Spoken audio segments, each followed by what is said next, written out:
If you're not getting views on your videos on YouTube, it's not because the algorithm hates you. It's an algorithm. It doesn't have the ability to hate. But it's probably because you're making one of these 5 mistakes that I'm going to share with you in today's video. And if you fix them, all 5 of them, your next upload will perform 10 times better. Now on my main channel, Ben Talks Talent, which I've grown to about 60,000 subscribers and grows by about 1,500 subscribers every single month, I have made every single mistake in the book. It has been an exciting road, but it's been a bumpy one. And in today's video, I'm going to share with you some of the mistakes I have made so you can avoid making them. But make sure you watch to the very end, because if you skip even one of these tips, it might be the reason you don't grow. Now, the first mistake you are probably making is you are making videos for yourself and not your audience. And I did this too. Early on in my career as a YouTuber, I started thinking about, ooh, you know what would be a fun video? Oh, this would be an exciting video to make, or ooh, I really want to talk about this.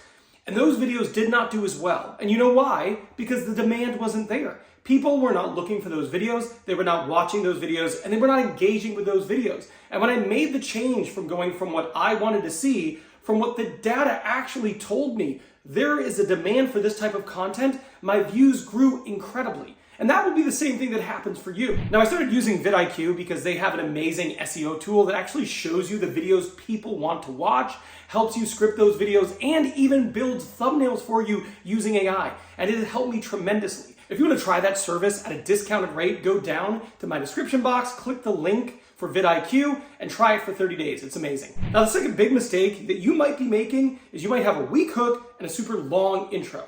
I see videos where people have these really long introductions, and there's not a lot compelling there. They are lengthy, they are wordy, they don't elicit any emotion, and that right there is a recipe for disaster. You want to have a quick, punchy opening. That first 10 seconds is incredibly important, and you need to have a hook that makes people go, I need to watch this video in its entirety.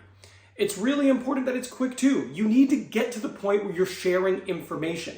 If you have a video and you go a whole minute before you bring value forth, before you share a tip, before you share something they're looking to learn, before you get to the actual meat and potatoes of the content, people are going to click off. People do not have the patience for that. This is YouTube. We live in a world where there's TikTok, there's Reels. People are used to information fast. So it's really important that you have a short, punchy, exciting hook, and your intro is short and you're getting to the information as quickly as humanly possible. Now, most people make this terrible mistake, and I made this mistake too. They spend like 90% of time, maybe even 95% of time, filming, editing, script writing their video, and they spend whatever's left on titles and thumbnails. What you need to do is spend 80% of your time coming up with amazing titles and beautiful, clickable thumbnails. And I promise you, it is so much more effective to do it that way than the other way around. Look, you can have the best video in the world that has great information and is beautifully edited and has like cinematic qualities to it. But if nobody's watching it, it just doesn't matter. What you need to do is you need to think about, okay, what are the videos that my market is, my audience is looking for? You can easily do this with vidIQ, like I mentioned before, or just go to YouTube, start typing in like a video idea you have into the search, and then a bunch of search terms will come up that people are actually searching for. And then right there, that could be a title. And find some titles that you feel elicit emotion. Again, I have found in my experience, tools are really helpful for this. Using vidIQ to give me a score on how clickable a title is, that has really helped me. And then your thumbnail, right? You really need to make sure your thumbnail is beautiful. Think about your experience when you were watching YouTube.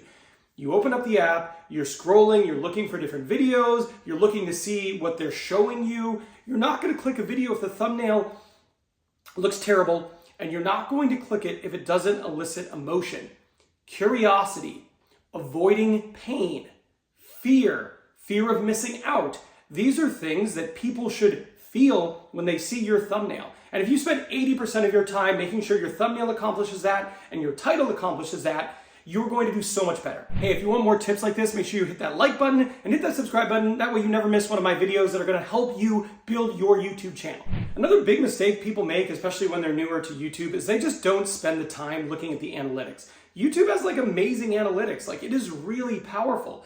Every single video you put out, you're going to be able to see how long did people watch it? What was the click-through rate?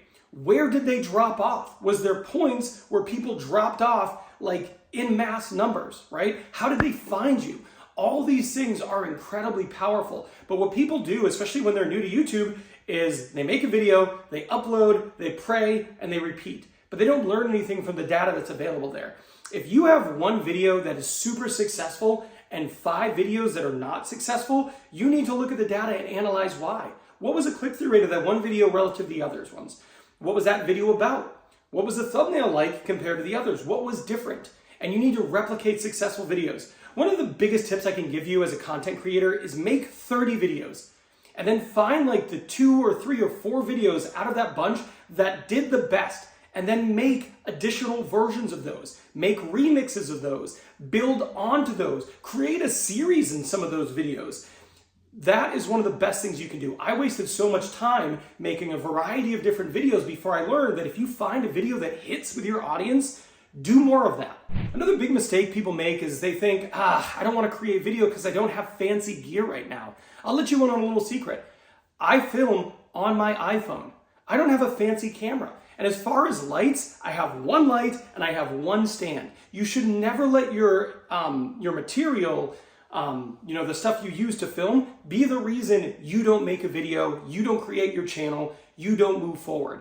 As nice as some of those big fancy tools and systems are, they aren't 100% necessary. The gear I use is relatively inexpensive, and they've paid for themselves time and time and time again. I will link them in the description box so you can see what I use, but never let that be the reason you are held back from creating content. One of the things I touched on earlier is retention. Retention is so important when it comes to growing your channel. In fact, it's so important that I made this video here. This video here, I focus on the 3 levers of retention. And if you really want to grow, if you're serious about growing as a YouTuber, you should go watch this video right now. I'll see you over there.